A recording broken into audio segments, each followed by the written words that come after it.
சமூகமாக ஆல்மோஸ்ட் தமிழகத்தில் இருக்கிற அனைத்து அம்பேத்கர் இயக்கங்கள், பறையர் சமூக இயக்கங்களை இணைத்து இதை நடத்த வேண்டிய கட்டாயம் என்னை பொறுத்தவரை, நான் அறிந்தவரை இன்றைக்கு தமிழகத்துல சாதிவாரி கணக்கெடுப்பு ஒன்று அறிவிக்கப்பட்டிருக்கு.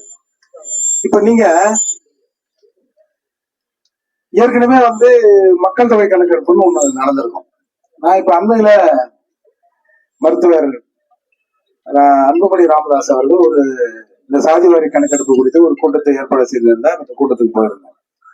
அந்த கூட்டத்தில் கிட்டத்தட்ட ஒரு 42 இயக்க தலைவர்கள் கலந்து கொண்டு பேசுறாங்க. அது ஒரு 4 பேருக்கு தெரிஞ்சிருக்கும்னு நினைக்கிறேன் சாதிவாரி கணக்கெடுப்புனா என்னன்னு. எல்லாரும் என்ன நினைக்கிறாங்க, சாதாரண பொதுமக்கள் நினைக்கிற மாதிரி சாதிவாரி கணக்கெடுப்புனா இந்த சாதிகாரப்பா எல்லாம் சேர்ந்து அவன் ஜாதி என்னன்றான், இவன் நாங்க அவ்வளவு பேர் இருக்கிறோம், நாங்க எவ்வளவு பேர் இருக்கிறோம்னு எல்லாம் அவன் பீத்திக்கிறதுக்கு சாதிவாரி கணக்கெடுப்பை எடுக்க சொல்லி பறையர் சமூகத்துல இருந்து பறையர் பேருன்னு சொல்ற ஒரு 5-6 பேர் கேட்கறான். வன்னியர் இதுல பாட்டாளி மக்கள் கட்சி, வன்னியர் சமூகம் இவங்க கேட்கிறாங்க. எனவே இந்த சாதிகாரப்பா எல்லாம் சேர்ந்து ஜாதிகாரன் பெருமையை காட்டுவதற்கு, வலிமையை காட்டுவதற்கு, எண்ணிக்கையை காட்டுவதற்கு சாதிவாரி கணக்கெடுப்பு நடத்தணும் அப்படின்னு சொல்றான்னு அங்க இருந்த தலைவர்கள் எல்லாம் நினைச்சுட்டு இருந்தாங்க. அப்புறம் அன்புமணி அவர்களும் அதை உடைத்து பறையர் பேர்கள் நானும் பேசின பிறகுதான் பல பேர் கூட்டம் முடிஞ்ச பிறகு சொன்னா, என்ன இதுதான் சாதிவாரி கணக்கெடுப்பா, நாங்க கூட ஏதோ ஆலயன்றது தலைவர் பார்த்தோம் அப்படின்னு சொன்னாங்க. இது ஏன்னா மக்கள், அதாவது 2 கணக்கெடுப்பு இருக்கு. ஒண்ணு மக்கள் தொகை கணக்கெடுப்பு, இன்னொன்னு சாதிவாரி கணக்கெடுப்பு. மக்கள் தொகை கணக்கெடுப்புங்கிறது ஒரு 10 வருஷத்துக்கு ஒரு தடவை நடத்தப்படும். அதுல என்னன்னா, இப்ப இந்த தெருவுக்குன்னா நம்ம வீட்டுக்கு வருவான், இந்த வீட்டுல யாரு இருக்குது அப்படின்னு கேட்டா, இந்த மாதிரி நாங்க இந்த சாதிங்க, என்ன சாதி அப்படின்னா, நான் நம்ம சாதி இல்லாம பறைய சாதி இல்லாம இந்த எஸ்சி சமூகம் இல்லாம வேற ஒரு சமூகம்னா, சரி வீட்டுல எத்தனை பேர் இருக்கீங்கன்னு எழுதிட்டு போயிடுவோம். பக்கத்து வீட்டுல யாராவது இந்த பட்டியல் சமூகத்தை சார்ந்த பறையரோ பல்லரோ செக்கிலியரோ அருந்ததில யாரோ ஒருத்தர் இருந்தாருன்னா, அந்த வீட்டுல எத்தனை பேர் இருக்கீங்க, அவர் என்ன படிச்சிருக்காரு, உங்க வீட்டுல என்னென்ன வசதி வாய்ப்பு இருக்கு, என்ன சொத்து இருக்கு, வீட்டுல என்ன கலர் டிவி இருக்கு, 2 வீலர் இருக்கா, கார் இருக்கா அப்படின்னு நம்முடைய ஸ்டேட்டஸ், நம்முடைய சமூக நிலைமை, இந்த சமூகத்துல நம்ம என்ன வச்சிருக்கோம் அப்படின்றத குறிப்பிட்டு போயிடுவாங்க. இது எதுக்கு குறிப்பிடறாங்கன்னா, இந்த மக்கள் சாதிவாரி கணக்கெடுப்பு என்பது ஒரு 10 ஆண்டுகளுக்கு ஒரு முறை கம்பல்சரி நடத்தணும்னு அரசியலமைப்பு சட்டத்துல இருக்கு. 10 ஆண்டுக்கு ஒரு முறை நடத்துகிற போது, போன தடவை இந்த தெருவுல இந்த சமூக மக்கள் இல்ல ஓவரால் தமிழகத்தில் இந்த சமூக மக்களின் பொருளாதார நிலை இப்படி இருந்தது, இத்தனை பேர் அரசு நலன்களை போய் சேர்ந்தது, இத்தனை பேர் அரசு ஊழியராக இருக்கிறார்கள் 10 ஆண்டுக்கு முன்னால் இப்படி இருந்தா, இந்த 10 ஆண்டுக்கு பிறகு கொஞ்சம் உயர்ந்து இருக்கிறது இல்ல குறைந்து இருக்கிறது. குறைந்து இருக்குன்னு சொன்னா அரசின் நலத்திட்டங்கள் சரியா மக்கள்கிட்ட போய் சேரல அப்படின்னு ஒரு கணக்கெடுப்பை எடுத்து, இப்படி சொல்றேன், ஒரு வீட்டுல ஒரு 5 பசங்க இருக்குது, சரி அப்பனுங்களுக்கு அந்த புள்ள எந்த கிளாஸ் படிக்குதுன்னு தெரியாது, அவங்ககிட்ட போய் உன் புள்ள எந்த கிளாஸ் எந்த செக்ஷன்ஸ் கேட்டா தெரியுமா? அப்போ தான் பெற்றெடுத்த ஒரு 5 பிள்ளைகளை அவன் சரியா பராமரிக்கணும்னா அவன் என்ன கிளாஸ் படிக்கிறான், எந்த செக்ஷன்ல படிக்கிறான், அவன் படிப்பதற்கு என்ன தேவை என்று ஒரு குடும்ப தலைவர் அறிந்திருக்கணும்ல. அதை மாதிரி அறிந்து கொள்வதுதான் இந்த சாதிவாரி கணக்கெடுப்பு. அப்போ ஒவ்வொரு முறையும் மக்கள் தொகை கணக்கு நம்மளை பத்தி எண்ணிட்டு நம்ம ஸ்டேட்டஸை வைக்கிறான். அடுத்து ஒரு 10 ஆண்டுக்கு ஒரு முறை எடுத்தா தான் அது உயர்ந்திருக்குதா இல்லையான்னு அரசு பார்க்க முடியும். இப்போ நீதிமன்றங்கள்லாம் ஒரு காலத்துல இந்த சாதிவாரி கணக்கெடுப்புக்கு எதிராக இருந்தான்.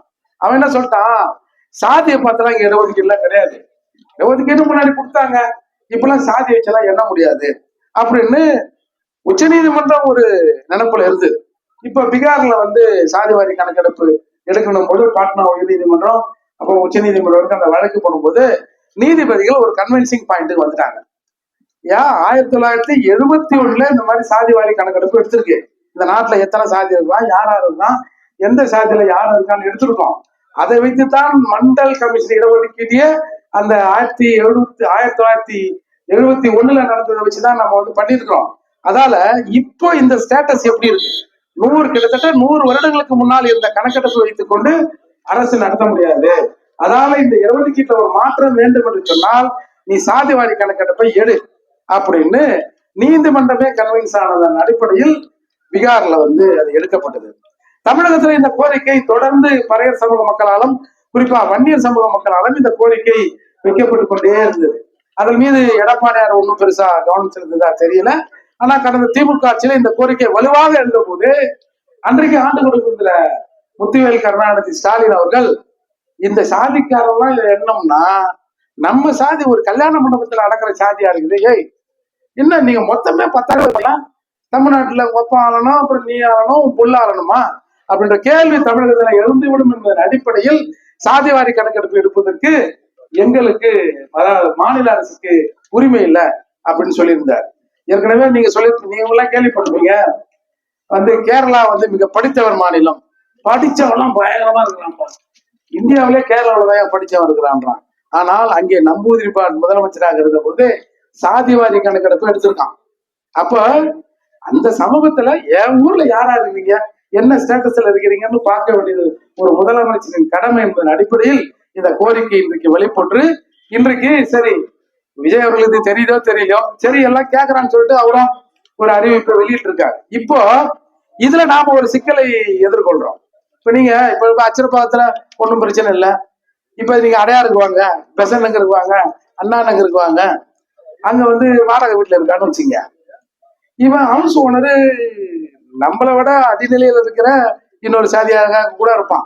நாம அம்பேத்கர் சொல்ற மாதிரி நாம யாருக்கு அடிமை இல்லை, நமக்கு யாரும் அடிமை இல்லை. ஆனாலும் இங்க இடஒதுக்கீடு என்று கேட்கிற பொழுது எல்லா சாதிக்காரே நானும் கொஞ்சம் கம்பிதான்பா, நானும் கம்பிதான்பா, இல்ல சமூக சூழல் வரும்போது நாங்க யார் தெரியுமில்ல, எங்க பரம்பரை என்ன தெரியுமில்ல அப்படிங்கிற சூழல் இருக்கிற போது இங்க இன்னமும் தமிழகத்தில் சிட்டி நகரங்களில் சாதியை மறுத்து வீடு எடுக்கிற நிலை இருக்கு. அப்போ அரசு கணக்கெடுக்க வரான்னா வீட்டுக்காரனுக்கு தெரிஞ்ச வீட்டுக்காரன் சொல்லுவானோ அப்படின்னு சாதியை மறைக்கிற நிலை ஒண்ணு இருக்கு.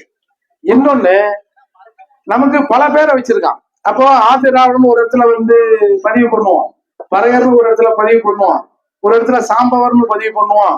அந்த மாதிரி பல பேர்ல நம்ம பதிவு பண்ணிக்கிற போது ஒட்டுமொத்தமாக இந்த கணக்கீடு வச்சோம்னா இது 4ஆ பிரிஞ்சுதுன்னா இவங்க கொஞ்சமா தான் இருக்கிறாங்க பொழுது. அதனால இன்றைக்கு நாம் சீரழிக்கப்பட்டிருக்கிற அந்த 15ல இருந்து கொஞ்சம் குறைச்சிக்கலான்ற நிலை வந்துடும் அப்படின்னு அடிப்படையில் தான் இந்த எழுச்சி பேரணி, இந்த ரெட்டமலையார் பிறந்த நாளில் எதிர்வருகிற 2027 அந்த சாதிவாரி கணக்கெடுப்பில் இந்த சமூகம் எதை நோக்கி நாம சொல்லணும்ன்றது அடிப்படையில் தான் இந்த நிகழ்வு. இப்போ அண்ணன் சொன்னதால் நம்ம 1 கோடி பேர் இருக்கணும் நிலைநாட்டணும், நிலைநாட்டுவதோடு அது நின்றாது. அது எதுக்கு நம்ம நிலைநாட்டுறோம்? இப்ப கேட்கறவனா நினைப்பான், கதிரவன் ஒரு பேராசிரியர், அவங்க ஜாதிக்காரர் 1 கோடி பேர் இருக்கணும்னு அதை ஒரு நடிகரா இருப்பான் அப்படின்னு பொதுவா எல்லாரும் நினைக்க தோணும். ஆனா அது இல்ல. 1 கோடி பேர் இருக்காங்கன்னா அப்போ இந்த இடஒதுக்கீட்டுல எவ்வளவு சதவீதம் கூட்டணும் குறைக்கணும், அதுதான் இப்போ எல்லாரும் எங்க சமூகத்துல நிறைய பேர் இருக்கான். ஒரு தடவை மகாராஷ்டிராவில கணக்கெடுப்பு எடுக்கப்பட்டது. எடுத்துட்டு அவன் அந்த கணக்கெடுப்பை வெளியே சொல்ல முடியல. ஏன்னா ஒரு காலத்தில் சாதிவாரி கணக்கெடுப்பு எடுக்கிற பொழுது 4000 சில சாதிகள் மகாராஷ்டிராவில் இருந்திருக்கு. இப்ப கணக்கெடுத்த பிறகு அது கிட்டத்தட்ட 4 லட்சமா மாறிச்சான் சாதிகளே. ஐயோ என்னையா அது 4000 இருந்தது 4 லட்சமா மாறி இருக்குது, அதாவது அந்த கணக்கெடுப்பை அப்படியே நிறுத்துங்கள் அப்படின்னு சொல்லி அதை நிறுத்திருக்கான். அப்போ இத்தகைய நம்ம இன்னைக்கு நம்ம பறையர் சமூக தலைவர்கள் சேர்ந்து நம்ம சமூகத்தை பாதுகாப்பதற்கு நம்ம என்ன பேர்ல அதுல பதிவு பண்ணணும், இந்த உரிமைகளை நாம் எப்படி தக்க வைத்துக் கொள்வது அப்படிங்கிற அடிப்படையில் தான் இந்த பேரணி நடக்கிறது. எனவே இதை தொடர்ந்து பல கூட்டங்கள் நாம நடத்தணும்.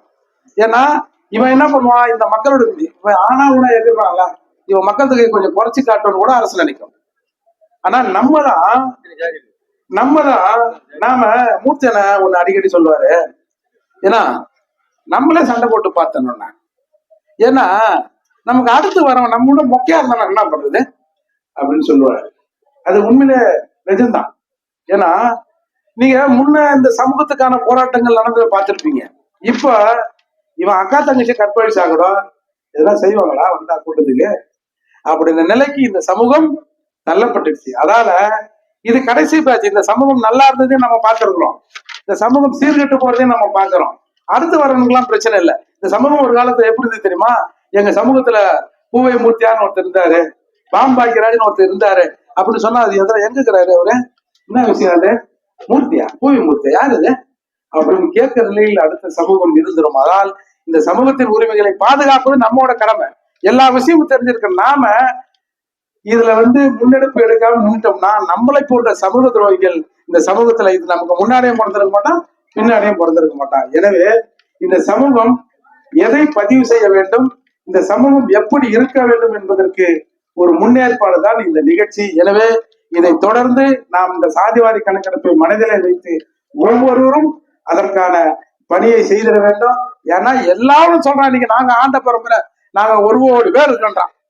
நீ 1 கோடி பேர் இரு, ஆனா உண்மையிலே 1 கோடி பேர் இருக்கிறவன நீ சின்ன சாதி, இவன் எண்ணிக்கை கம்மின்னு சொல்றதை நாங்கள் அனுமதிக்க முடியாது.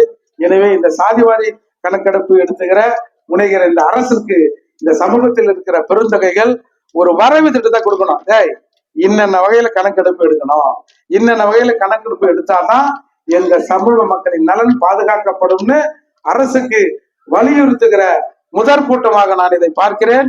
எனவே நமக்கு எவ்வளவு வேலை இருக்கும், இருந்தாலும் இந்த சமூகம் நாளை பின்ன இந்த உண்மை தெரிஞ்ச எவனாவது நம்ம முகத்துல காரி துப்புவான். இவங்க இருக்கும்போது தாண்டா இந்த சாதிவாரி கணக்கெடுப்பு எடுத்திருக்காங்க. இந்த பயனும் ஒரு பயம் இதுல என்னன்னு கேட்காம விட்டுட்டான்.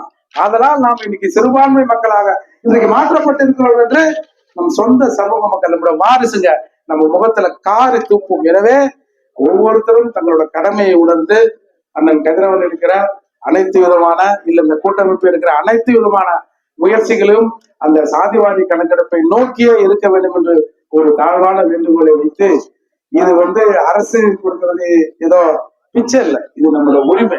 இன்னைக்கு நாட்டுல பல பேர் சொல்லுவான், இவெல்லாம் இடஒதுக்கீட்டுல இருக்கிறவன் இவனுக்கு என்னப்பா தெரியும், பொதுவா அப்படி சொல்றான். படிச்சவனும் அப்படித்தான் சொல்றான், படிக்காத மாடு மேய்க்கிறவனும் அதான் சொல்றான்.